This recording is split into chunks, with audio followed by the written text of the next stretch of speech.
오늘은 지난 시간에 사도행전 우리 살펴봤었죠. 사도행전을 이해해야 서신서가 이해가 된다. 그래서 제가 사도행전 처음서부터 로마행까지 잘 풀어드렸습니다. 근데 우리가 1차, 2차, 3차 전도여행, 로마 전도 아무리 들어도 뭔 말인지 잘 모르겠죠. 그래서 이제 그 내용들을 우리 이제 서신서, 이 로마서도 서신서 아닙니까? 이 서신서를 하면서 쭉 설명을 드릴 테니까요. 잘 천천히 따라오시면 됩니다. 여러분들 로마서 많이 보셨죠?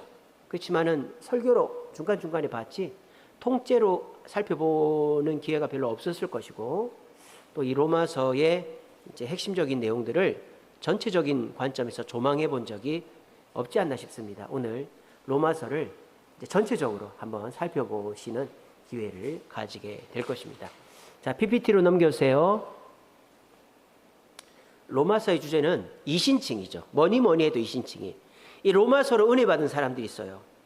어거스틴, 그 우리 기독교의 신학의 뼈대를 만든 어거스틴, 그리고 종교개혁가 칼빈, 루터, 이런 사람들이 다 로마서 읽고 회심했습니다. 로마서는 이신칭이, 우리는 율법으로 구원 얻는 게 아니라, 행위로 구원 얻는 게 아니라 하나님을 믿는 믿음으로 구원 얻는다라는 아주 간단하면서도 중요한 내용을 담고 있다. 저자는 바울입니다. 어디서 썼느냐? 3차 전도 여행 때 바울이 고린도에 갔는데 로마에도 교회가 세워졌다는 소식을 듣는 거예요. 그 바울이 너무 기쁜 거예요. 와, 로마에도 교회가 있구나. 거기에 브리스길라 아굴라도 있고, 내가 안디옥 교회에서 나를 도와줬던 루퍼의 어머니 그 구레네 시몬의 아내도 있구나. 그래서 내가 로마에 꼭 가고 싶다. 근데 너희들이 율법이 아니라 믿음으로 신앙생활 해야 된다. 그래서 로마에 있는 교인들에게 믿음에 대해서, 신앙에 대해서 바르게 가르쳐 주려고 바울이 쓴 게 이 로마서다라는 거예요. 그래서 목적은 로마 방문 계획을 얘기하면서 구원은 율법이 아니라 믿음으로 얻는다라는 걸 강조하고, 그러면 유대인들은 뭔가? 유대인들은 무조건 하나님이 택한 백성이니까 구원 얻는가? 아니다. 그것도 얘기합니다.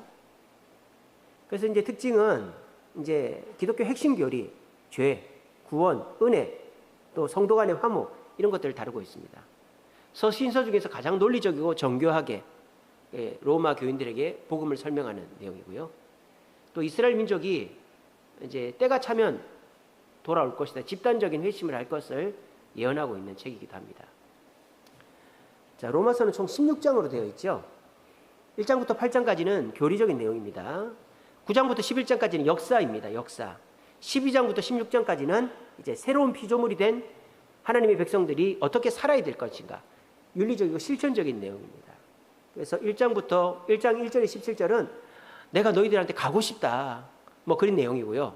그리고 1장 18절부터 3장 20절까지는 인간은 죄인인 걸 얘기합니다. 그래서 내용을 나중에 보시면 이방인들은 죄인이다. 그렇다고 유대인들은 죄인이 아니냐? 너희도 죄인이다. 유대인 너희들 이방인 판단하려고 하지 마라. 너희도 똑같이 죄인이다. 그래서 3장 20절까지는 이제 우리가 죄인으로 심판받을 수밖에 없다는 걸 말합니다. 근데 3장 21절서부터 바뀝니다. 한 의가 나타났다. 그 의가 예수 그리스도다. 예수 그리스도가 의다. 우리의 율법과 행위가 의가 아니고 예수 그리스도가 의다라는 거예요. 그러니까 우리는 그 예수 그리스도를 믿으면 우리도 의로워진다. 이신칭의. 그래서 3장 21절서부터 예수 그리스도라는 의가 나타났기 때문에 그 의를 믿음으로 구원 얻는다는 얘기를 5장까지 하고 있습니다. 그리고 6장부터 8장까지는 그 예수 그리스도를 믿는 자는 성령이 마음에 거하시게 된다는 거예요. 그러면 그 성령을 따라 살면 예수 그리스도와 동기화, 하나가 된단 말이에요. 그게 뭐다? 성화다라는 거예요. 그러니까 성화에 대해서 얘기하고 있습니다. 그리고 이 믿음으로 구원 얻는 것이 구약 시대에도 그렇게 있었다라는 거예요. 9장부터 11장까지 구약 시대는 율법으로 구원 얻은 게 아니고 구약 시대도 믿음으로 구원 얻었다라는 거예요. 하나님의 의를 통하여 그 아브라함이 하나님을 믿음으로, 그 믿음으로 의롭다함을 받았다고 되어 있거든요. 그래서 율법도 구약의 역사에서도 보면 믿음으로 구원 얻은 거다. 그러니까 그러니까 로마에 유대인들이 많이 살았거든요. 근데 그 중에 기독교인들은 소수란 말입니다. 그 소수의 기독교인들이 자꾸 유대인화 되려고 한단 말이에요. 율법으로 구원 얻는다. 이런 식으로. 그렇게 되지 마라. 우리는 오직 믿음으로 구원 얻는 것이다. 그를 이제 설명했고, 역사를 통해서 또 한 번 더 입증했고, 그리고 12장부터 16장까지는 그렇게 믿음으로 의롭다 함을 얻은 사람들은 어떻게 살아야 될 것인가. 의로워졌으니까 뭐 구원파 영지주의자들처럼 죄 지어도 된단 말인가? 아니다. 의로워진 사람은 의롭게 살아야 된다. 사과나무는 사과 열매를 맺듯이 하나님의 자녀는 하나님의 자녀로서 삶을 살게 돼 있다. 안 산다면 그거는 하나님 자녀가 아닌 거지. 그 얘기를 하는 거예요. 그리고 맨 끝에는 이제 로마에 있는 자기가 아는 사람들을 이제 안부를 묻는 그런 내용이 나오죠. 그래서 우리가 이 로마서는 구약 성경에 레위기 또는 민수기와 비교할 만합니다. 레위기와 민수기는 신명기, 레위기와 신명기는 뭡니까? 율법서죠. 레위기가 구약의 율법이 처음으로 나오는 거잖아요, 그죠? 그리고 그 레위기를 다시 가르친 게 신명기잖아요. 그리고 물론 민수기에도 율법적인 내용이 좀 추가가 되어 있긴 합니다. 그러니까 레위기, 민수기, 신명기가 다 율법적인 내용이에요. 근데요, 이 레위기는 어떤 내용입니까? 레위기를 이해해야만 구약이 이해가 되죠. 레위기에 이제 우리가 어떻게 제사해야 되고, 뭔 하면 안 되고, 뭐는 해도 되고, 어떤 건 먹어도 되고, 어떤 건 먹으면 안 되고, 절기는 어떤 게 있고, 뭐 그런 것들이 다 레위기에 나오지 않습니까? 그래서 레위기가 이해가 안 되면 왜 저 사람들이 벌을 받지? 왜 저 사람이 복을 받지가 이해가 안 돼요. 자, 그래서 그 구약 시대는 뭡니까? 신명기적 역사가 아니죠. 말씀을 지키는 자는 복을 받고, 말씀을 어기는 자는 하나님의 백성이라도 벌을 받잖아요. 그걸 이해하려면 뭐에 근거해서 벌을 받고 복을 받는지 알아야 되겠죠. 그 근거가 뭐다? 레위기다라는 거예요.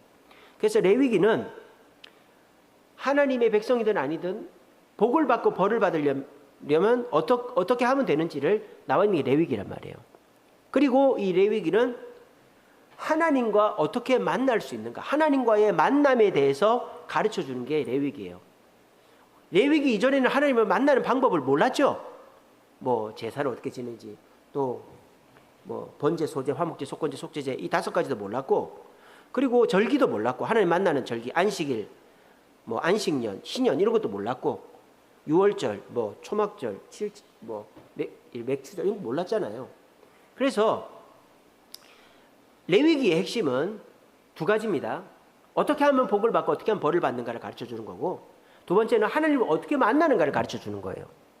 그러면은 이 레위기와 비교해서 신약의 레위기라고 할 수 있는 이 로마서는 어떤 내용인가? 하나님을 만나는 방법을 가르쳐 주지 않아요. 왜 그럴까요? 왜일까요? 하나님은 이미 마음에 와 계시기 때문이죠. 성령이, 아들의 영이 없는 자는 그리스도의 자녀, 하나님의 사람이 아니라고 그랬잖아요. 나중에 나옵니다. 그러니까 이 레위기 구약 시대의 백성들은 하나님을 항상 만날 수가 없는 거예요. 성전에 가고 제사를 드려야만 만날 수가 있는 거죠. 근데 신약의 백성들, 예수 그리스도가 오신 다음부터는 예수 그리스도를 믿으면 우리 마음속에 성령이 와 계시기 때문에 우리는 하나님을 만나는 법을, 물론 그것도 배워야 되겠죠. 뭐 예배를 통해서 배우긴 하지만 그게 주가 아니란 말이에요. 우리는 뭡니까? 동기화. 우리 속에 들어와 계신 하나님과 우리가 하나가 되는 것, 하모니를 이루는 방법을 알아야 우리가 이제 신앙생활을 제대로 하는 거죠. 그게 뭐다? 성화다라는 거예요. 그래서 이 로마서의 핵심은 우리 안에 임하신 성령과 우리가 어떻게 하면 하나가 될 수 있는가를 설명하는 거예요. 그렇게 하려면 어떻게 된다? 우리가 죄인임을 알아야 되고, 한 의, 예수 그리스도로 구원받음을, 예수 그리스도를 믿음으로 구원받음을 알아야 되고, 그리고 성령, 내 마음속에 들어오신 성령과 하나 되어질 때 우리는 성화를 이루고, 그 성화의 증거는 새 사람이 되어서 이러한 행동을 해야 된다라고 말하는 거예요. 그래서 레위기는 어떻게 하면 벌을 받고 어떻게 하면 복을 받는지 내용, 그리고 하나님을 어떻게 만날 수 있는가에 대한 내용이 레위기에 나왔다면, 로마서는 이미 우리 안에 임하신 그 하나님을 우리가 어떻게 하나가 되는 성화의 과정을 갈 것인가를 이제 설명하고 있는 책이 로마서다. 그렇게 보시면 되겠습니다. 자, 이 로마서를 이제 이렇게 타임라인처럼 해서 이제 보기 쉽게 여러분들 그 이해하기 쉽게 이제 정리한 표가 있어서 말씀을 드립니다. 자, 1장부터 12장, 11장까지는 교리적인 내용입니다. 교리적인 내용. 그래서 죄, 구원, 성화, 하나님의 주권, 하나님의 주권이라는 말은 이제 하나님이 구약의 백성들도 예수를 믿는 믿음으로 구원했다라는 것을 증명하는 그걸 말하는 거예요. 그래서 그런 교리를 설명하는 게 11장까지입니다. 그래서 1장 1절서부터 3장 2절 20절까지는 인간은 다 죄인이다. 유대인, 이방인 할 것 없이 다 죄인이다. 우리는 죄로 지옥 갈 수밖에 없다. 그게 1장 1절서부터 3장 20절까지고 3장 21절서부터 5장까지는 한 의가 나타났다. 그 의가 예수 그리스도다. 이방인이든 유대인이든 그 예수 그리스도를 믿음으로 구원 얻는다. 그게 5장까지고요. 6장서부터 8장까지는 그 예수 그리스도를 믿으면 우리 안에 성령이 임한다. 그 성령으로 말미암아 우리는 성령과 하나 되는 하나님의 의를 보여주는 삶을 통해서 성화를 이루게 된다. 그래서 죄와 구원과 성화, 이게 이 로마서의 가장 중요한 핵심 교리예요. 우리는 모두가 죄인이다. 예수 그리스도로 말미암아만 구원 얻는다. 구원 얻은 우리의 마음속에 계신 성령으로 우리는 의를 보여줘야 된다. 그게 성화다. 죄, 구원, 성화, 이게 로마서의 핵심이에요. 그리고 믿음으로 구원 얻는다는 것은 신약 시대에만 있었던 게 아니라 이 구약 시대도 율법의 시대도 동일했다. 그래서 그 9장부터 12장, 11장까지 이스라엘의 역사를 통해서 얘기하지 않습니까? 이스라엘의 과거, 하나님이 그들을 선택했다. 근데 그들도 아브라함도 마찬가지고 믿음으로 구원 얻었지 선택받았다고 구원 얻는 거 아니다. 근데 유대인들이 어떻게 했다? 예수님을 메시아로 인정하지 않고 거절했죠. 그래서 유대인들은 탈락됐다. 이방인들이 하나님의 백성이 됐다. 근데 그러면 유대인들은 버릴 것이냐? 아니다. 때가 차면 집단적으로 하나님께 돌아올 것이다. 그렇게 얘기하는 거예요. 그래서 이 로마서의 가장 큰 핵심은 구원은 우리 인간은 죄인이고 예수를 믿음으로 구원 얻고 성령으로 우리는 성화를 이루어야 된다. 이게 핵심이고, 두 번째 주제는 그러면 유대인들은 어떻게 되냐? 유대인들은 메시아를 거절했기 때문에 지금은 구원의 백성이 아니지만 하나님을, 예수님을 의로 인정해야만 하나님의 백성이 된다. 그게 두 번째고, 세 번째는 새로운 피조물 된, 예수님을 믿고 성화를 이룬 새로운 피조물 된 성도들이 어떻게 살아야 될 것인가가 12장 1절서부터 16장까지 나와요. 아시겠죠? 그래서 큰 흐름을 이렇게 보시면 됩니다. 그래서 다시 한번 정리합니다. 허나 여러분들 로마서를 어려워하시니까, 어려운 책이 아니에요. 로마서는 굉장히 쉬운 책입니다. 이게 뭐 초신자들한테 보낸 책 아닙니까, 이게. 그러니까 이걸 갖다가 신학하시는 분들이 너무 어렵게 설명을 하니까 어려운 거지. 여러분, 성경은 쉬운 거예요. 성경을 누구한테 썼을까요? 학자들한테 썼을까요? 성경은 일반 사람들한테 쓴 거예요. 여러분, 신약 성경 다 보세요. 이거 누구한테 쓴 거예요? 초신자들한테. 그냥 흩어져서 무슨 공부를 한 사람입니까? 글을 배운 사람입니까? 그냥 모르는 초신자들한테 가르쳐 준 게 성경. 그런데 이거를 무슨 헬라어가 어떻고, 뭐 어떻고, 무슨 문법이 어떻고, 시제가 어떻고, 복잡하게 꼬아가지고 자기의 이런 지식을 자랑하는 것도 아니고, 그렇게 할 필요가 없어요. 로마서는 간단해요. 로마서는 한마디로 하면 뭐다? 믿음으로 구원 얻는다. 로마서 핵심 주제 3개. 첫째는 우리는 다 죄인이다. 예수를 믿어야 구원 얻는다. 예수 믿은 자는 성령과 함께 성화 이루어야 된다. 이게 첫 번째. 두 번째는 뭐다? 이스라엘 백성들도 메시아를 인정하지 않아 탈락됐지만 나중에 예수 믿고 돌아온다. 두 번째. 세 번째, 믿는 자들은 새로운 피조물이 돼서 이렇게 살아야 된다. 이거 간단하잖아요. 로마서 이렇게 간단하게 이해를 해야지 막 복잡하게 이해할 필요가 없다라는 것입니다. 그리고 이제 이거는 이제 그림으로 이렇게 해놓은 건데, 이거 설명할 시간이 없어서 이건 안 하겠습니다. 자, 그러면은 이제 로마서를 한번 우리가 보면서 설명을 드리겠습니다. 신약 성경 239페이지 펴보세요.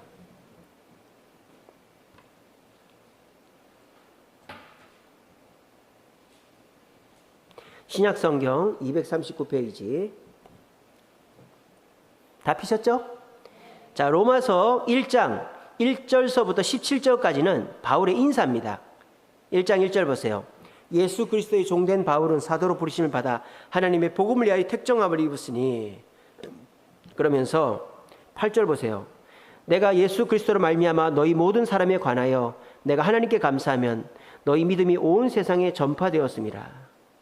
그래서 너희들이 예수를 믿고 있다는 걸 내가 들었다, 이 말이에요. 그 15절 보세요. 1장 15절. 그러므로 나는 할 수 있는 대로 로마에 있는 너희에게도 복음을 전하기를 원한다. 그렇게 얘기하는 거예요. 그리고 이제 이 핵심들이 계속 반복됩니다. 1장 17절 보세요. 내가 너희한테 전하고자 하는 복음은 율법이 아니다. 뭐다? 복음에는 하나님의 의가 나타나 믿음에 이르게 하나니 기록된 바 오직 의인은 믿음으로 말미암아 살리라. 이 신증이 계속 나와요. 믿음으로 산다. 믿음으로 산다. 그러니까 로마인들이 자꾸 율법을 강조하는 유대인들에게 자꾸 이렇게 속지 않게 하기 위해서 이 믿음으로 의로워진다는 걸 계속 강조하는 거예요. 그래서 1장 1절부터 17절까지는 이 지금 계속 반복되는 게 뭐예요? 복음이 계속 반복됩니다. 1장 1절의 복음, 1장 2절의 복음, 또 1장 9절에도 그의 아들의 복음 안에서 복음, 1장 15절에도 복음, 1장 16절에도 복음, 또 복음, 1장 17절에도 복음. 지금 복음 몇 번 나와요? 하나, 둘, 셋, 넷, 다섯, 여섯, 일곱 번이나 나와요. 그러니까 지금 사도 바울은 너희들이 복된 소식을 제대로 알기를 원한다라는 거예요. 율법이 복된 소식이 아니라 예수 그리스도를 믿어서 의로워진다는 게 복된 소식이다라는 거를 내가 너희들에게 알려주기 위해서 가고 싶다, 이 얘기를 하는 거예요. 아시겠죠? 그래서 우리가 어떤 글을 쓸 때 머릿말을 쓰지 않습니까? 그 머릿말은 전체 내용의 핵심을 담고 있는 거예요. 그래서 내가 이 글을 왜 썼는지, 이 글에서 말하고 싶은 게 뭔지가 머릿말, 문제 제기거든요. 바울 똑같이 했잖아요. 굉장히 이 로마서가 논리적이고 정교한 글이라 그랬죠. 논리적이죠. 1장 1절부터 11절은 딱 머릿말이지 않습니까? 내가 왜 이 글을 썼는지, 너희가 너무 고맙고 반가워서 로마에 가고 싶어서 내가 이 글을 썼다. 이 글의 핵심이 뭔지, 복음으로 의를 얻어서 우리가 구원을 얻는다. 딱 그 두 가지 핵심을 전달하는 게 1장 1절부터 17절입니다. 자, 그 다음에 1장 18절부터 8장까지는요, 이제 교리적인 내용이 나오죠. 교리. 하나님의 의에 대해서 나오는데요. 1장 18절부터 3장 20절까지는 모두가 죄인이라는 걸 얘기하는 거예요. 죄인. 자, 먼저 1장 18절 보세요. 하나님의 진노가 불의로 진리를 막는 사람의 모든 경건하지 않은가 불의에 대하여 하늘로부터 나타났다. 여기서 불의로 진리를 막는 사람이 누굽니까? 이방인들이란 말이에요. 우리들이란 말이에요. 우리들. 이방인들이 불의로 진리를 막는단 말이에요. 그러면 그 이방인들은 왜 이방인이냐? 1장 29절서부터 보세요. 이방인들이 하는 행동이 나옵니다. 불의, 추악, 탐욕, 악의, 시기, 살인, 분쟁, 사기, 악독, 비방, 미워, 능욕, 교만, 자랑, 우매, 배악, 무정. 이게 이방이란 말이에요. 자, 그러면 당연히 유대인들은 그럼 우리는 괜찮네, 이렇게 되겠죠. 그러니까 논리적으로 그 유대인들의 논리적 흐름을 반박하는 거예요. 그렇다고 해서 너희들이 이방인보다 나은 게 없다라는 거예요. 2장 1절 보세요. 그러므로 남을 판단하는 사람아, 누구를 막론하고 내가 핑계하지 못할 것은 남을 판단하는 것은 내가 너를 정죄함이니 판단하는 것은 내가 같은 일을 행함이라. 너희들이 의롭다고 말하면 안 된다. 너희들이 이방인을 판단하면 안 된다 하는 거예요. 자, 2장 12절 보세요. 무릇 율법 없이 범죄한 자는 또한 율법 없이 망하고 율법이 있고 범죄한 자는 율법으로 심판받는다. 율법 없이 망하는 자는 이방인이고 율법이 있는데 죄를 짓는 사람은 유대인을 말하는 거예요. 자, 그러면 유대인들은 율법을 지켜서 죄를 안 지으면 될 거 아니에요. 자, 율법을 지켜서 죄를 안 지은 사람이 있을까요? 하나도 없다라는 거예요. 유대인들의 교리 뭡니까? 613개의 율법을 다 지켜야 죄를 안 짓는 건데 어기지 않는 사람이 누가 있겠어요. 그러니까 지금 바울이 말하는 건 뭡니까? 유대인이나 이방인이나 다 죄인이다, 이 말이에요. 그러니까 유대인들을 굉장히 야단을 칩니다. 2장 21절 보세요. 2장 21절. 그러면 다른 사람을 가르치는 내가 내 자신을 가르치지 아니하겠느냐? 도둑질하지 말라 선포하는 내가 도둑질하느냐? 가늠하지 말라 하는 네가 가늠하느냐? 그러니까 똑같아 이 말이에요. 그러면서 유대인들이 그토록 중요하게 생각하는 할례에 대해서 바울이 깝니다. 2장 29절 보세요. 2장 29절. 오직 이면적 유대인이 유대인이며 할례는 마음에 할지니 영에 있고 율법 조문에 있지 아니한 것이라. 그 칭찬이 사람에게서 난 것이 아니고 다만 하나님. 할례 받았다고 이방인하고 다르다고 말하지 말라는 거예요. 자, 그러면 유대인들이 또 억울하겠죠. 아니 그러면 우리가 이방인이랑 다를 게 뭐가 있냐. 그러면서 어떤 유대인들은 그래도 우리는 아브라함의 후손이니까 구별된 자, 하나님 선택한 자야, 이렇게 얘기할 수도 있죠. 그러니까 이제 지금 여러분들 이 내용을 저를 쭉 따라오시면 굉장히 정교하고 논리적인 걸 알 수 있습니다. 지금 바울이 선언을 딱 했습니다. 이방인들은 죄인이다. 그렇게 하면은 유대인들이 아, 우리는 죄인 아니지? 이럴까봐 너희도 죄인이다. 이렇게 딱 하니까 유대인들이 그러면 유대인 할 필요 없네? 또 우리는 그래도 아브라함이 선택받은 자인데, 이런 식으로 논리가 간단 말이에요. 그거를 바울이 다 커트 다 대적하고 있는 거예요. 자, 그러면은 유대인들이 이방인보다 나은 게 없다? 있다? 없다? 유대인들이 이방인보다 나은 게 있을까요? 없을까요? 그렇죠. 그래야지 바울이 유대인들을 공격을 하는 거죠. 근데 유대인들이 이방인보다 나은 게 유대인들이 생각하는 그게 아니란 말이에요. 유대인들은 우리는 아브라함의 후손, 선택받은 자, 할례 이런 거를 낫다고 생각하는데 바울은 생뚱맞게 다른 걸 얘기합니다. 3장 2절 보세요. 1절서부터 볼까요? 그런즉 유대인의 나음이 무엇이며 할례의 유익이 무엇이냐? 유대인의 아브라함의 후손이고 할례 받고 이건 나은 게 아니란 말이에요. 바울이 주장하는 거는 생뚱맞은 걸 얘기합니다. 유대인이 나은 것은 2절에 보세요. 그들이 하나님의 말씀을 맡은 것이다.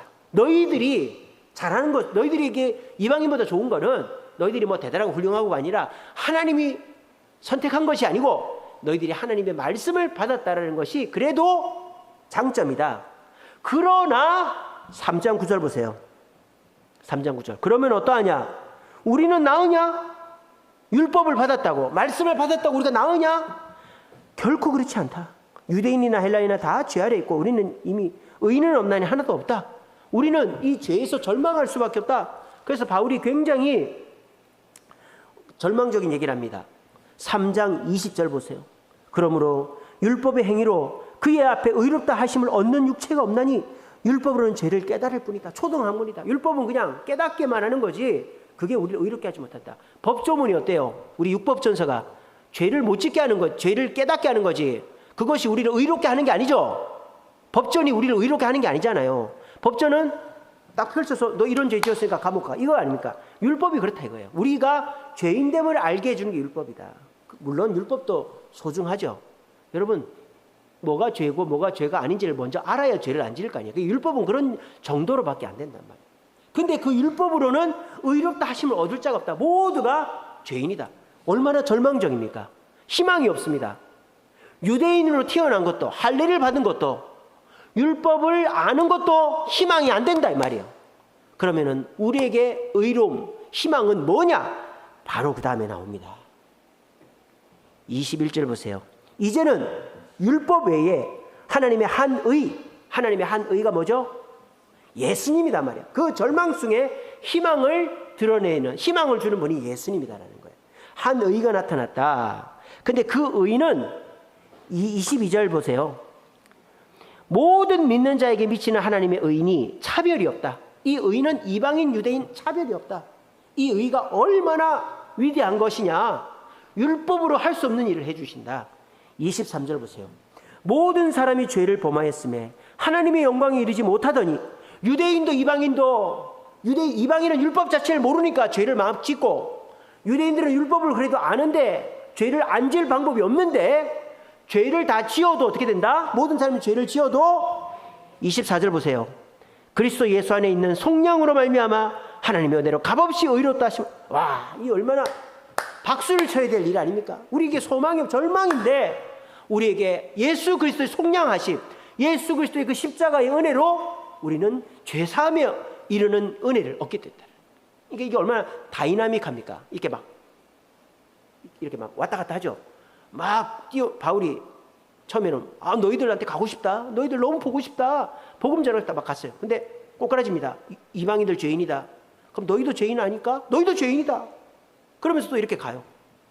율법. 너희들 그래도 좋은 게 있지. 이방인들보다. 그게 뭘까? 너희들 율법 맡은 거다. 근데 율법으로 의롭다 하지는 못한다. 우리는 다 죄인이다. 이런데 또 확 올라가는 거야. 우리를 의롭게 하는 것은 하나님의 의, 예수 그리스도다. 이게 왔다 갔다 하는 게 논리적인 흐름 속에서 이게 굉장히 반박하지 못하게끔 이 논리에 그냥 빠져들 수밖에 없게끔 하는 거예요. 자, 그래서 너희들이 하나님의 의를 의로운 자가 되려면 율법을 613가지를 다 지켜서 되는 게 아니라 예수 그리스도를 믿으면 된다. 그러면 또 이렇게 반박할 수 있겠죠. 구약에 우리 조상들은 예수 그리스도를 모르는데 그럼 우리 구약의 조상들은 다 지옥 갔겠네? 의롭지 않겠네? 불의하겠네? 그렇게 얘기할 수 있겠죠. 그러니까 바울이 다 얘기하지 않고 다 한 사람 얘기합니다. 가장 중요한 사람. 4장 1절 보세요. 4장 1절. 그런즉 육신으로 우리 조상인 아브라함이 무엇을 얻었다 하리요? 아브라함은 의로운 사람이죠. 그럼 아브라함은 율법으로 의로움 얻었을까요? 아니라는 거예요. 4장 3절 보세요. 성경이 무엇을 말하느냐? 아브라함이 하나님을 뭐하매? 믿음에. 하나님이 아브라함이 하나님을 믿음에 하나님이 그것을 의롭다고 여기셨다고 성경에 돼 있단 말이에요. 그러니까 아브라함도 율법으로 구원받은 게 아니라 믿음으로 구원받았다. 하나님의 의, 믿음으로. 그러니까 구약에 나오는 백성들도 다 예수님을 믿음으로. 4장 19절 보세요. 아브라함에 대해서 얘기합니다. 4장 19절. 그가 100세나 되어 자기 몸이 죽은 것 같고 사라의 태가 죽은 것 같음에도 믿음이 약하여지지 않았다. 20절에 믿음이 없어 하나님을 의심하지 않고 그래서 어떻게 됐다? 22절에 그러므로 그것이 의로 여겨졌다. 믿음으로 의로 여겨졌다. 아브라함. 그러면서 다시 한 번 더 예수님의 의를 강조합니다. 5장 8절 보세요. 5장 8절. 우리가 아직 죄인 되었을 때 그리스도께서 우리를 위하여 죽으심으로 하나님이 우리에 대한 자기 사랑을 확증했다. 예수 그리스도야말로 하나님 우리를 사랑하는 가장 큰 증거다. 출애굽하고 가나안 땅 얻고 다윗, 솔로몬 이게 하나님의 사랑이 아니라 예수 그리스도가 진짜 하나님의 사랑이다라는 것을 지금 딱 선언을 하는 거예요. 이 선언을 들은 이 로마 교인들은 충격을 받았겠죠.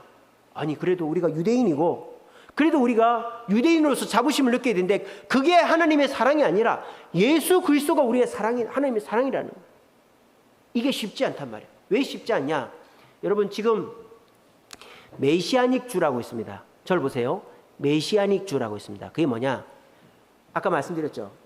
그럼 유대인들은 다 지옥 가냐? 그렇지 않다. 유대인들 중에서도 메시아를 아무리 기다려도 안 오는데 알고 보니까 2000년 전에 오신 예수가 메시아더라. 그래서 예수님을 믿는 유대인을 메시아닉 주라 그래요. 근데 이 메시아닉 주들이 예수님을 믿으니까 우리 개신교로 받아들이기도 합니다만 좀 이렇게 고지식하거나 좀 이렇게 좀 엄격한 분들은 안 받아들입니다. 왠지 아세요? 그 메시아닉 주 유대인들 중에서 예수님을 믿는 그 유대인 그리스도인들은요, 자기들이 우리 이방인 그리스도인보다 위라고 생각합니다. 위라고. 그래서 그거 제가 정확하게 지금 생각이 안 나는데 안식일을 지켜야 된다든지 그런 우리랑은 교리가 달라요. 그래서 그 사람들도 그걸 깨부셔야 되는 거예요. 지금 바울이 이 로마에 있는 교회들에게 보낸 이유가 뭡니까? 너희들이 유대인이기 때문에 더 특권의식을 가지면 안 된다는 거예요. 유대인으로서 잘난 거는 아무것도 없다라는 거예요. 유대인으로 잘난 거는. 유대인에게서 하나님이 우리를 사랑한다는 증거는 네가 유대인이고 아브라함이 후손이고 다윗이 우리의 모델이고 이게 아니고 예수 그리스도가 우리의 사랑의 증거고 하나님이 사랑하는 증거다. 그래서 예수님이 우리의 사랑의 증거라는 걸 믿으면 이방인이 우리보다 더 하나님의 증거를 받을 수가 있는 거다. 그렇게 얘기하고 있는 것입니다. 그래서 이 로마에 있는 기독교인들이 대부분 유대인 그리스도인들인데 이 사람들이 유대교에서 벗어나지를 못하는 거예요. 그들에게 아예 망치를 때리는 거죠. 너희들 정신 차려라. 유대교, 율법, 아브라함, 다윗 이런 거 다 잊어버려라. 예수 그리스도만이 우리의 구원이고 하나님이 우리를 사랑하는 증거는 예수님밖에 없다. 오직 예수님만 따라가야 된다. 그 얘기를 강조하고 있는 게 오늘 5장 8절이 되겠습니다. 자, 그러면은 우리가 그 예수 그리스도를 믿으면 어떻게 해야 되는가? 6장 4절 보세요. 6장 4절. 예수 그리스도를 믿으면 우리가 어떻게 해야 되는가? 6장 4절 보세요. 그러므로 우리가 그의 죽으심과 합하여 세례를 받음으로 그와 함께 장사되었나니 이는 아버지의 영광으로 말미암아 그리스도를 죽은 자 가운데 살리신과 같이 우리도 또한 새 생명 가운데 행하게 하려 함이라. 우리가 예수 그리스도와 동기화되는 동기화. 그래서 동기화되는 게 뭐냐? 일단 내가 죽어야 되는 거예요. 내가 죽어야 동기화가 된다 이 말이에요. 여러분 죽을 수 있어요? 근데 사도 바울이 이렇게 얘기하는 거는 진짜 죽으라는 얘기가 아니에요. 그만큼 충격을 주는 거죠. 우리가 유대인들과 다른 점이 뭐냐? 유대인들 정신 차려라. 우리가 예수 그리스도로 새로워지는 것은 일단 내가 죽어야 된다는 거예요. 죽어야 된다. 자, 그리고 자 이렇게 얘기하면은 유대인들이 이렇게 또 질문할 속으로 생각하겠죠. 그럼 율법 아무 짝에도 쓸모없네. 율법 아예 안 지켜도 되네. 율법은 필요 없는 거네. 이런 또 이런 뭡니까? 비판적인 생각을 할 수 있잖아요. 그게 바울이 율법이 우리에게 그래도 필요한 거를 얘기합니다. 7장 1절 보세요. 7장 1절.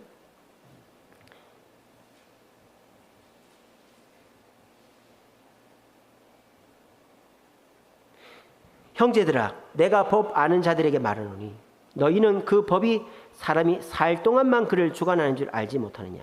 율법의 유익은 우리가 이 땅에서 살면서 하나님의 뜻이 뭔지를 알고 그 뜻대로 살아서 천국에서 우리가 뭔가 면류관을 받는 그런 거를 얘기하는 거예요. 그래서 예를 들죠. 1장 2절 보세요. 남편 있는 여인은 남편 살아있을 때만 남편한테 이제 이렇게 구속된다 이런 얘기를 하는 거예요. 자, 그러면서 우리 율법은 다 지킬 수가 없다. 너희들 율법을 지켜야 된다고 그렇게 얘기하면서 너희들 율법 다 지키냐? 그 얘기를 하는 거예요. 그러면서 바울도 고백을 합니다. 나도 율법 못 지킨다. 나도 못 지킨다. 그게 어디 나옵니까? 7장 24절 보세요. 7장 24절. 7장 24절. 오호라. 나는 곤고한 고통이 너무 고나다. 고통이 너무 심각한 사람이다. 이 사망의 몸에서 누가 나를 건져내랴. 그러니까 나도 율법 못 지킨다. 그러니까 바울이 지금 왔다 갔다 하는 거예요. 막 너희들은 그 하나님의 사랑은 오직 예수님밖에 없다. 뭐 이러니까 우리가 막 그리고 우린 죽어야 된다 이러니까 그러면 율법은 소용이 없는데 안 지켜도 되네. 그러니까 율법은 우리가 이 땅 살 동안에 필요하다. 그런데 그 율법은 나도 못 지킨다. 그렇게 얘기하는 거예요. 그러면서 우리에게는 그 율법보다 더 좋은 것이 주어졌다. 율법을 지켜서 우리가 하나님의 의로운 자가 되는 것보다 더 쉽고 더 확실한 방법이 있다. 그게 성령이다. 8장 1절 보세요. 그러므로 이제 그리스도 예수 안에 있는 자에 결코 정죄함이 없나니 이는 그리스도 예수 안에 있는 생명의 성령의 법이 죄와 사망의 법에서 해방했다. 그리스도 예수 안에 있는 생명의 성령의 법, 바로 성령을 말하는 성령의 인도함이 죄와 사망의 법, 율법보다 더 훌륭하다. 그러면 그 성령은 누가 받았느냐? 뭐 방언하고 랄랄라 따따따 이렇게 하고 뭐 기도원 가고 이래야 받느냐? 아니다. 분명히 알아야 된다. 8장 9절 보세요. 만일 너희 속에 하나님의 영이 거하시면 너희가 육신에 있지 않고 영이 있나니 누구든지 그리스도 영이 없으면 그리스도 사람이 아니라. 내가 예수 믿는 사람이라고 하는데 그 사람 안에 성령이 없을 수가 없다. 교회 나와서 예수 믿고 세례 받으면 다 성령이 있다. 성령 세례 따로 받는 거 아니다. 그 순복음교회에서 성령 세례 받는 거, 방언하면 성령 세례 받는 거, 그건 굉장히 가톨릭적인 생각이다. 가톨릭에 성령 세례 있잖아요. 뭐예요? 가톨릭의 성령 세례 뭐예요? 견진성사 아닙니까? 견진성사. 견진성사가 성령 세례예요. 그래서 가톨릭도 견진성사는, 그러니까 가톨릭은 견진성사를 뭐 랄랄라 따따따 뭐 기도 가고 이게 아니고 신부가 믿음을 봐서 견진성사를 베풀어 주면 그 사람은 성령을 받은 거야. 신부가 성령도 막 주네? 신부가 성령도 막 줘요. 너는 성령 받아라. 이게 견진성사예요. 그러니까 성령을 따로 받는다. 이거는 성경에 없는 얘기예요. 사람이 지어낸 거. 이건 마치 그런 거죠. 사람이 뭔가 다른 사람을 이렇게 다른 사람 막 조종하기 위해서 먹을 거 하나씩 던져주듯이. 너 교회 안 빠졌네? 너 성경 열심히 읽었네? 헌금했네? 너 옛다 성령 받아라. 옛다 성령 받아라. 이런 식이에요. 여러분, 성경에 그런 말이 어디 있어요? 사람이 어떻게 줘요? 성령은 예수 그리스도를 인격적으로 만나고 주님을 구주로 고백할 때 나도 모르게 성령이 들어오시는 거예요. 아니 그러면 어떤 사람은 성령으로 말미암아 큰 일을 하고 어떤 사람은 뭐 성령이 있는데도 불구하고 그냥 옛날이랑 똑같은데 그거 어떤 거죠? 그렇게 질문할 수 있죠. 그래서 제가 이제 신대원에서 배운 개혁주의 성령론에 보면 이런 내용이 있습니다. 쉽게 설명을 드릴게요. 타이어도 말입니다. 큰 덤프트럭 중장비 타이어하고 애들 자전거 타이어하고 공기는 다 한 80% 들어가 있습니까? 안 들어가 있습니까? 공기는 다 똑같이 들어가 있어요. 근데 뭐가 다른 거예요? 사이즈가 다르다 이 말이에요. 그러니까 이거를 다시 말씀드리면 내가 성령을 모셔놓고 그 성령이 내 마음을 주관하지 못하게 하면 아무 역할이 안 돼요. 성령님 우리를 함부로 하는 무슨 뭐 잡신이나 이런 게 아니기 때문에. 근데 그 성령께서 내 마음에 가득 차시고 타이어도 쪼글쪼글한 타이어가 있고 빵빵하게 들어가 있고 빵빵하게 들어가 있어야 타이어가 잘 굴러가잖아요. 무게를 견디잖아요. 마찬가지로 우리 속에 성령이 계시지만 내가 주인이고 내 마음대로 하고 있으면 성령의 역사가 안 일어나는 거예요. 근데 내가 내 마음속에 내 모든 주권을 내가 아예 죽었다 생각하고 버리고 성령께 내 주도권을 드리면 내 마음에 성령이 빵빵하게 차는 거예요. 근데 내가 믿음이 작고 하면 애기 타이어밖에 안 되는 거예요. 애기 타이어. 세발 자전거 타이어밖에 안 돼요. 근데 내가 성경 말씀을 읽고 말씀대로 도전하고 실천하고 해서 믿음의 사이즈를 키우는 거예요. 타이어 크기를 키우는 거예요. 그러면 큰 타이어를 얻어서 무거운 것도 싫고 울퉁불퉁한데도 충격 없이 가는 거예요. 여러분 요즘 자전거에 보면은 자전거 바퀴가 요만하잖아요. 타이어가 막 이만한 거 우리 내은자매 타이어 이렇잖아요. 왜 그렇게 큰 거 타는 줄 아세요?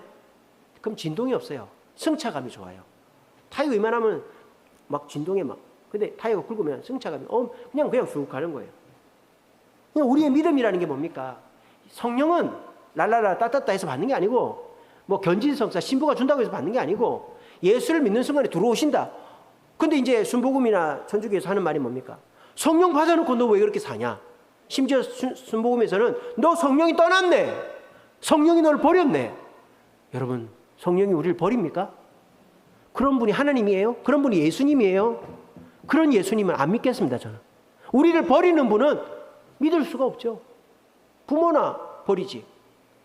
그게 뭐예요? 칼빈의 오대교의 성도의 견인 아닙니까? 견인. 이게 뭐예요? 성령이 끌고 가는 거지 내가 잘하고 못하고 한다고 탈락되고 이런 게 없어요. 근데 순복음에서는 교회 안 나오고 나쁜 짓 하고 헌금 안 하고 봉사 안 하고 너 성령이 떠났네. 정신 차려. 너 지옥 간다. 여러분 한 번 예수 믿으면 절대 지옥 못 갑니다. 구경도 못 합니다. 그런 식으로 설명하면 안 되는 거예요. 성령은 이 마음속에 와 계셔. 근데 순복음에서 막 지적하죠. 너 예수 믿어놓고 성령 받아놓고 너 왜 그따위 살아? 그거 설명할 수 있죠. 마음속에 주권을 드리지 않았기 때문에 내가 죽지 않았기 때문에. 그러면 다 성령 받았는데 어떤 사람 큰일하고 어떤 사람 작으냐. 믿음의 사이즈를 키워서 믿음이 크면 그 안에 성령이 가득 차면 놀라운 일을 한다라는 거예요. 그 얘기를 지금 하고 있는 겁니다. 여러분 속지 마십시오. 견진성사, 성령 세례 그런 거 없습니다. 속지 마시기 바랍니다. 그래서 우리는 성령으로 어떻게 된다? 하나님의 의를 나타내야 된다. 우리 저 뒤에 있지 않습니까? 하나님의 의를 보여주는 게 성화다. 성화가 뭐다? 싱크로. 성령과 우리가 동기화되는 거. 이게 성화라는 거예요. 그래서 이 로마서의 핵심은 이방인도 죄인, 유대인도 죄인이다. 그런데 구원은 하나님의 의, 예수님으로 말미암아 이방인도 유대인도 얻는다. 근데 유대인의 장점은 율법을 받는 것이지만 그 율법도 우리가 완벽하게 지킬 수가 없다. 그럼 어떻게 지킬 수 있느냐? 율법은 사망의 법이지만 생명의 법인 성령께서 우리를 동기와 싱크로나이즈드 하면 우리는 어떻게 된다? 성화, 예수님을 닮고 율법으로 지킬 수 없는 하나님의 의를 나타내게 된다는 이게 로마서의 핵심이다. 쉽죠? 어렵습니까? 뭐 긴 시간 드릴 필요는 없잖아요. 이렇게 짧게 얘기하면 돼요. 복잡하게 볼 필요가 없다라는 거예요. 자, 이렇게 얘기해 놓고 9장부터 11장까지는 구약도 하나님의 의로 의롭다함을 받은 거지 믿음으로 의롭다함 받은 거지 율법으로 행위로 받은 게 아니라는 걸 얘기합니다. 자, 9장 4절 보세요. 그들은 이스라엘 사람이라. 그들에게 양자됨과 영광과 언약들 율법을 세우신 것 예배와 약속들이 있고 조상들 그들에게 육신으로 말하면 그리스도가 그에게 나타. 그러니까 유대인들은 선택된 자들이란 말이에요. 근데 그렇게 선택된 자들이 어떻게 했다? 10장 보세요. 10장 3절. 하나님의 의를 모르고, 여기서 하나님의 의는 누구예요? 예수님을 모르고 자기 의를 세우려고. 자기 의는 뭐예요? 율법이에요. 자기 의를 세우려고 힘써 하나님의 의에 복종하지. 유대인들은 하나님의 의에 복종하지 않고 예수님 메시아를 거절했다. 그래서 하나님의 선택에 탈락했단 말이에요. 이러면서 한 번 더 얘기합니다. 10장 10절 보세요. 10장 10절. 사람이 마음으로 믿어 의에 이르고 입으로 시인하여 구원에 이른다. 이신칭의를 또 얘기하는. 계속 이신칭의. 입으로 시인하고 마음으로 믿고 입으로 시인해야 구원 얻지. 율법 지킨다고 얻는 게 아니다. 자, 그러면 이 유대인들은 어떻게 되냐? 다 지옥 가냐? 아니란 말이에요. 11장 25절 보세요. 11장 25절. 그래도 이 로마서의 그 독자들은 유대인들 아닙니까? 기독교인이지만. 그러니까 자기 형제들이 지옥 간다고 하니까 너무 괴롭잖아요. 그래서 바울이 얘기해 줍니다. 11장 25절. 형제들아, 내가 너희가 스스로 지혜있다 하면서 이 신비를 너희가 모르기를 원치 않다. 내가 너희한테 신비를 가르쳐 줄게. 이 신비는 이방인의 충만한 수가 들어오기까지 이스라엘이 더러 우둔한 자들이 될 것이다.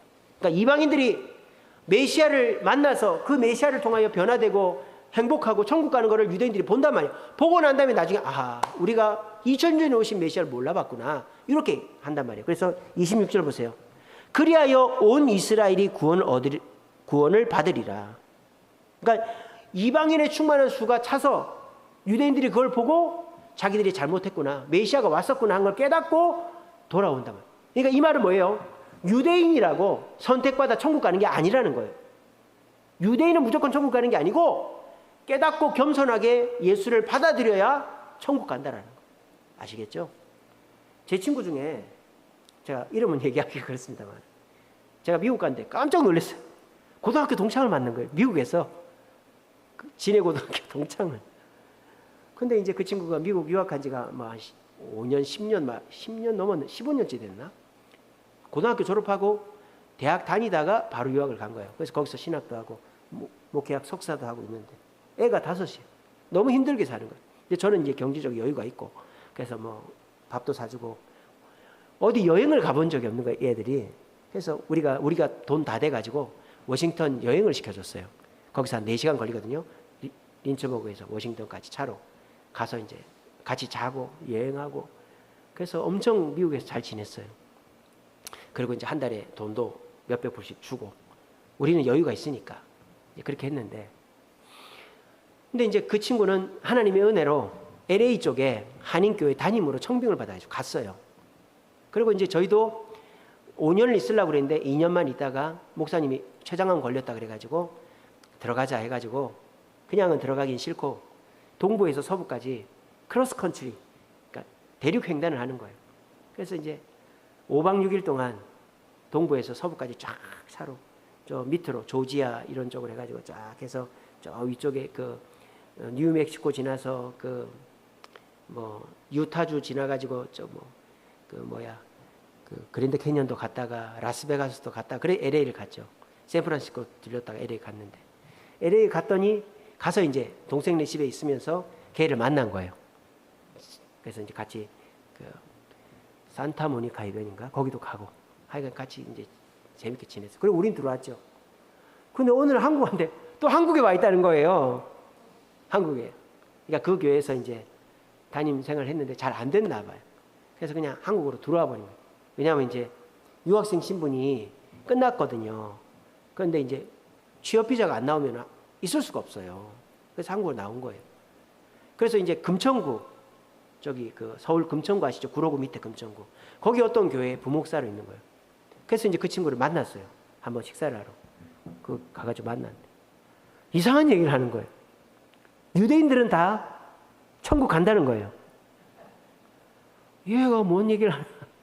걔가 그러니까 신학을 미국에서 했다 보니까 이게 좀 이 문제가 있는 거예요. 그래가지고 뭐라고 하냐면 걔가 이제 자기 어떤 사명감이 있었어요. 그래서 그 백투 예루살렘이라고 유대인들이 주님께 돌아온다 맨 마지막에. 그 이스라엘에 갔어. 얘가 직접 애들 다 데리고 5이는데 이스라엘 가서 한 2년인가 있다 왔어요. 근데 이제 거기서 신분이 안 되고 굉장히 얘가 적극적이고 막 그런데 근데 이제 이따가 이제 또 들어왔는데 하는 말이 유대인들은 다 구원 얻는다고. 유대인들은 선택받은 민족이기 때문에 예수 안 믿어도 구원 얻는다는 말은 안 하지만은 구원 얻는다고 그렇게 얘기를 하는 거예요. 그래서 제가 그랬어요. 정신 차리라고. 예수 믿어야 천국까지 유대인이라고 무조건 천국 가는 거 아니라고. 그래서 제가 최근에 궁금해가지고 뭘 하고 있는지 봤어요. 아버지가 저 양주 살았거든요. 고향은 진해인데 아버지 양주, 그래서 돌아가셨을 때 제가 장례식장도 갔어요. 어떻게 연락이 돼가지고. 요즘 어떻게 지내나 제가 알아봤더니 유대인들을 위한 시민단체를 만들어가지고 활동을 하고 있더라고요. 예전에 그 팔레스타인하고 유대인들 막 이렇게 지금 가자지고 뭐 이게 있지 않습니까? 그래가지고 지금 전 세계 여론은 팔레스타인을 위하고 있지 않습니까? 근데 이제 일부 사람들이 유대인들은 아무 잘못 없다고, 유대인들이 박해받고 있다고 그렇게 얘기하면서 막 길거리 나가서 데모하고 유대교를 탄압하지 마라, 팔레스타인 물러가라, 그거 하고 있더라고요. 너무 안타깝더라고요. 그만큼 교리가 중요한 겁니다, 여러분. 신념이 중요한 거예요. 신념이 잘못되면은 엉뚱하게 되는 거예요. 그래서 이제 유대인들은 하나님이 택한 백성이기 때문에 또 성경의 구약의 실질적인 민족이기 때문에 그들은 거룩하고 또 구원받는다. 뭐 그런 식으로 얘기하는 거예요. 여러분, 유대인도 예수 안 믿으면 지옥 갑니다. 지금 저런 식으로 하면 다 지옥 가요. 저게 뭐 하는 짓이에요? 유대인들은 여전히 구약에 빠져 있는 거예요. 동해보복법. 눈에는 눈, 이에는 이. 내가 당한 만큼 갚아준다. 저는 예수님의 신약의 율법이 아니죠. 구약은 동해보복법이에요. 신약은 뭐예요? 신약은 뭐예요? 원수를 팔레스타인 사람들 그렇게 하면 안 되죠. 그러니까 전혀 구원받을 사람이 아니에요, 유대인들은. 유대인들이 그 아우슈비츠 수용소 600만 학살당하고 그거는 불쌍하죠. 근데 자기들이 힘을 얻었다고 미국을 뒷배로 두고 있다고. 여러분, 유대인들이 똑똑할까요? 안 똑똑합니다. 여러분, 이스라엘 가보세요. 얼마나 멍청한 사람 유대인들인데. 유대인들 멍청해요. 유대인들 왜 돈 많이 버는 줄 아세요? 농사 못 짓고 목축 못 하는 거예요. 왜? 자기 나라가 없으니까. 땅이 없죠. 목축지가 없죠. 그러니까 유대인들이 할 수 있는 일이 뭐예요? 돈놀이밖에 없는 거예요. 돈놀이. 그래가지고 유대인들이 어떻게 된 거예요? 부자가 된 거예요. 시대를 잘 만나가지고. 1차, 2차 세계대전 때 전쟁을 해야 돼. 돈이 있어야 돼. 그러면 평소에 돈 많이 모아놨던 유대인이 돈을 빌려주는 거예요. 그 돈으로 이익을 받은 영국이 그 땅을 준 거예요. 그리고 지금도 노동 자본이 있고 금융 자본이 있잖아요. 그래서 유대인들은 시대를 잘 만나서 부자가 된 것 뿐이지 똑똑한 거 아닙니다, 유대인들이. 뭐 똑똑하고 뭐 대단해요. 나쁜 놈들이지. 팔레스타인 사람들 죽이고 말이지. 나쁜 놈들이에요, 유대인들은. 불쌍하게 그러니까 제가 이제 너무 과격한 표현을 했지만 나쁘다고 말한 게 아니라 불쌍한 사람들. 여러분, 그 인도에 가면요, 파르시라고 있습니다. 파르시가 뭐냐? 이제 페르시아에서 온 사람들이다, 이런 뜻인데, 파르시 사람들이 엄청난 부자예요. 인도에 가면 타타 그룹이라고 그 중공업도 하고 자동차도 만드는 우리나라 대우조선의 그 중장비를 인수한 그룹이에요. 근데 그 파르시들이 구제를 엄청 많이 합니다. 어떤 도시는요, 국가에서 지원을 안 해준대. 파르시들이 돈 가지고 타타 그룹 본사가 있는 병원도 무료, 거리도 깨끗. 그런데요. 그러니까 파르시들이 다 존경받아요. 근데요, 그 파르시들이 어떻게 해서 돈을 버는 줄 알아요? 중국에 아편 팔아서 돈 버는 거예요. 영국이 중국에 아편 팔았죠. 아편 전쟁했죠. 그 아편 어디서 만들었겠어요? 영국에서 만들었겠어요? 인도에서 만들었지. 그러니까 파르시들도 아편 팔아가지고 돈 번 거예요. 그러니까 그 사람들도 착한 사람들이 아니에요. 다 나쁜 놈들이에요. 유대인들도 여러분 좋은 사람들이 아니에요, 그 사람들이. 그래서 우리가 이 하나님의 의는 예수 그리스도지 율법이 아니에요. 또 선택받은 민족이 아니에요. 그렇다고 뭐 여러분들한테 유대인들 미워해라, 뭐 그렇게까지는 할 필요는 없고, 유대인들이 어쨌든 구약에 약속된 백성이고 불쌍하게 우리보다 먼저 된 자니까. 근데 지금은 나중됐지만 우리가 먼저 됐고 불쌍하게 여기라는 거 아시겠죠? 그래서 그렇게 아시고 12장부터 16장까지는 이제 이 죄와 구원과 성화의 교리로 새로워진 하나님의 백성이 어떻게 살아야 되는가가 나와요. 제가 간단하게 설명드릴게요. 우리가 주로 설교가 이제 12장부터 16장까지 설교 많이 하죠. 성도들 막 이렇게 휘어잡아야 되니까. 이렇게 사십시오. 안 살면 혼나요. 이렇게 하려고 많이 하죠.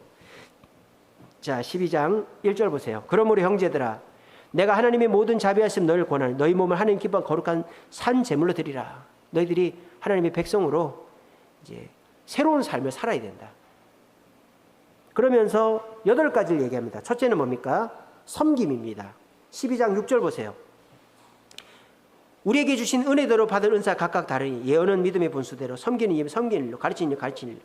받은 은사대로 섬겨라. 그게 새로운 백성들의 삶의 모습이다. 섬김.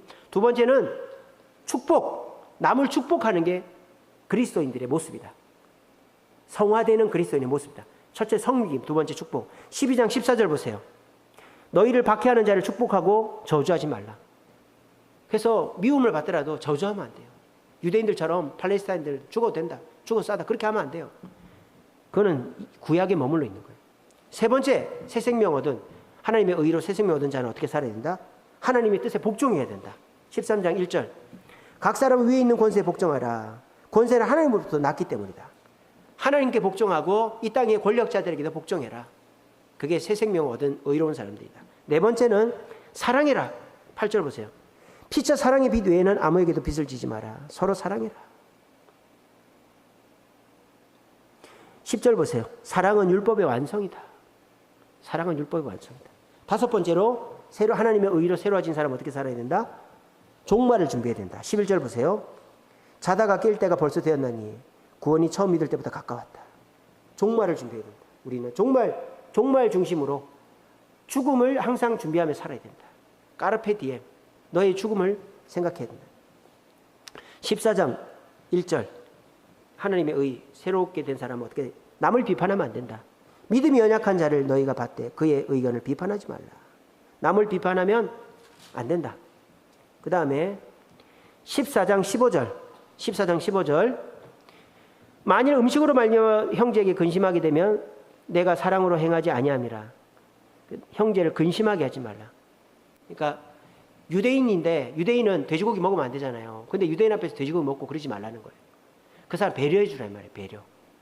내 뜻을 이렇게 강요하지 말고. 15장 2절 보세요. 덕을 세우는 사람이 예수님으로 말미암아 성화된 사람이다. 15장 2절. 선을 이루고 덕을 세우도록 해라. 그렇게 얘기합니다. 그래서 8가지를 얘기하죠. 새 생명 얻은 하나님이 의를 받은 사람이 어떻게 해야 된다? 첫째는 섬겨야 되고, 둘째는 남을 축복해야 되고, 셋째는 하나님과 권위 앞에 복종해야 되고, 넷째는 사랑해야 되고, 다섯째는 종말을 준비해야 되고, 여섯째는 남을 비판하면 안 되고, 일곱째는 남을 배려해야 되고, 여덟째는 덕을 세워라. 이 8가지가 성령으로 성화된 사람의 삶의 모습이다. 이렇게 살아라는 거예요. 그리고 15장 22절서부터 16장까지는 이제 마무리죠. 내가 너희들한테 빨리 가고 싶다. 15장 28절 보세요. 15장 28절. 그러므로 내가 일을 마치고 이 열매들을 확정한 후에 너희에게 들렀다. 서바나로. 서바는 스페인이에요. 스페인으로 가겠다. 결국 스페인은 못 갔죠. 스페인은 야고보가 갔다고 제가 말씀드렸죠. 그래서 산디아고 순례길 야고보의 묘를 순례한다고 제가 말씀드렸죠. 그 다음에 16장은요 인사하죠. 16장 3절에 보면 브루스길라 아굴라, 16장 7절에 보면 내 친척이와 함께 갇혔던 안드로니고, 18절에 보면 사랑하는 암블리, 9절에는 동역자 우르바노, 11절에는 친척 헤로디온, 그리고 12절에는 드로베나와 드루보사, 13절에는 그 유명한 그 구레네 시몬의 아내 루포와 그의 어머니, 그리고 14절에는 아수그리도 블레도 험에 15절에는 빌로고로 율리아. 그러니까 바울이 아는 사람들이 로마에 많이 간 거예요. 그 로마 교회에 있다는 소식을 들은 거예요. 그래서 그 사람들한테 문안해라. 그 사람들 나하고 잘 안다. 그리고 21절서부터는 바울과 함께한 사람들이 문안합니다. 나의 동역자 디모데, 친척 누기요, 야손, 소시바더가 너에게 문안한다.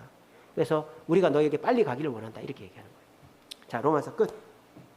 어떻게 이해가 되십니까? 전체적으로 보니까 이제 한번 이해가 되시죠? 자, 다시 한번 정리하겠습니다. 구약의 율법서는 레위기입니다. 레위기의 목적은 어떻게 하면 복을 받고 어떻게 하면 벌을 받는지 나와 있고, 하나님을 어떻게 만나는지가 나와 있는 게 레위기예요. 로마서는 뭐냐? 하나님이 우리 안에 오셨어요. 성령으로 오셨어요. 그 성령과 어떻게 싱크로 동기화하는지를 설명하고 있는 게 로마서예요. 그럼 로마서의 핵심이 뭐냐? 우리 모두가 죄인이다. 유대인도 이방인도 다 죄인이다. 근데 그 죄를 해결하는 건 율법이 아니다. 하나님의 의로 해결한다. 그건 예수 그리스도다. 그 예수 그리스도가 이 땅에 오셔서 의롭게 됐다. 아브라함도 예수 그리스도를 믿음으로 의롭게 된 것이다. 그럼 그 예수 그리스도가 오셔서 우리가 어떻게 의로워지느냐? 율법으로 되는 게 아니다. 나도 율법 못 지킨다. 나도 공고한 사람이다. 어떻게 된다? 죄와 사망의 법, 율법이 아니라 생명의 법인 성령으로 말미암아 우리는 성화되고 하나님의 의를 보여줄 수가 있다. 이게 로마서의 핵심이에요. 그럼 유대인들은 어떻게 되냐? 이거는 부록이에요. 유대인들은 원래 하나님 선택한 백성인데 메시아를 거절해서 탈락됐다. 하지만 그들도 이방인의 수가 충만히 차면 돌아올 것이다. 이게 유대인들을 위한 설명이에요. 그리고 난 다음에 예수님을 믿고 성화된 사람은 어떻게 살아야 된다? 첫째는 남을 섬겨야 된다. 둘째는 남을 축복해야 된다. 셋째는 하나님과 권위 앞에 복종해야 된다. 넷째는 남을 사랑해야 된다. 다섯째는 종말을 준비해야 된다. 여섯째는 남을 비판하면 안 된다. 일곱째는 남을 배려해야 된다. 여덟 번째는 덕을 세워야 된다. 이렇게 살면 너희는 성화된 사람으로서의 모습을 지키는 것이다. 이렇게 얘기하는 게 로마서입니다. 아시겠죠? 그래서 여러분들도 이미 성령이 들어오셔서 성령의 사람이 됐어요. 그러면 여러분들이 성화를 이루려면 어떻게 된다? 내 마음속의 주인을 성령으로 바꿔야 돼요. 그래야 내 마음을 가득히 채우시고 역사하기 시작합니다. 근데 그 성령이 더 큰 역사를 하시려면 어떻게 돼요? 내 믿음의 사이즈가 커져야 돼요. 말씀을 인내하면서 따르고 순종하여 증거들을 발견하면 믿음이 점점 커진단 말이에요. 예전에는 돈 1,000원 없다고 벌벌 떨었는데 이제는 돈 10만 원 없어도 어디서 생기겠지. 이게 뭐야? 사이즈가 커지는 거죠. 우리가 믿음으로 사이즈를 키우는 거예요. 그렇게 하면 성령의 큰 역사를 이루게 된다. 그 성령의 큰 역사가 뭐다? 8가지다 라는 겁니다.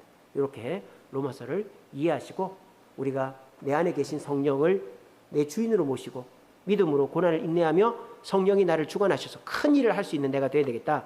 그 증거는 8가지다. 이렇게 이해하시고 내 속에 계신 성령과 함께 동행하며 성령의 증거를 8가지로 나타내고 큰 일을 하는 저와 여러분 되시기를 간절히 바랍니다. 기도하겠습니다.